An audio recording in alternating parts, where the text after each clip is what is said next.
ভোটের অধিকার দেয়নি বলে একসময় আমাদেরকে যুদ্ধ করে দেশ স্বাধীন করতে হয়েছে, কিন্তু স্বাধীনতার এতগুলো বছর পরেও আজকে সেই ভোটের অধিকারের জন্যই আমাদেরকে আবার লড়াই করতে হচ্ছে। এমনকি এখনো অনেকে বলছেন যে আবার এই সরকার আমরা বসিয়েছি, যদি এই সরকারের বিরুদ্ধেও আবার আমাদেরকে আন্দোলন করতে হয়, এটা আমাদের দুর্ভাগ্য।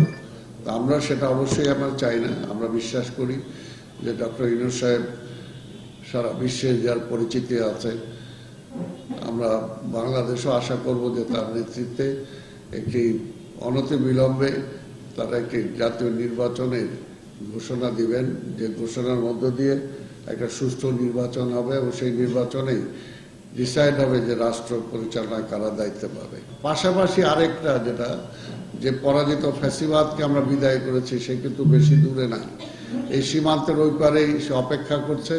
এবং এখন আমরা দেখছি মাঝে মাঝে তিনি বলে বেড়াচ্ছেন যে তিনি এখন পর্যন্ত বাংলাদেশের বৈধ প্রধানমন্ত্রী।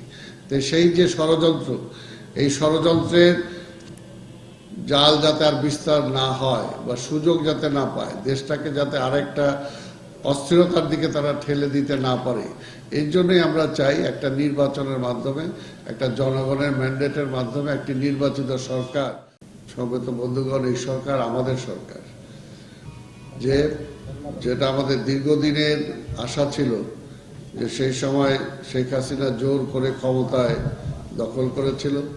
সেই সময় আমাদের বারবার বক্তব্য ছিল যে একটি নির্বাচিত সরকার আমরা চাই, জনগণের ভোটে নির্বাচিত, এবং সেই নির্বাচিত সরকার তখনই হবে যখন একটা তত্ত্বাবধায়ক সরকারের অধীনে নির্বাচন হবে।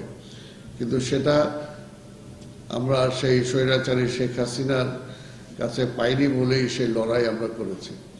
5ই আগস্টের অভ্যুত্থানের মধ্য দিয়ে তার বিদায় হয়েছে। এর পূর্ব মুহূর্ত পর্যন্ত আমরা বলেছি নির্বাচনের কথা, আমরা বলেছি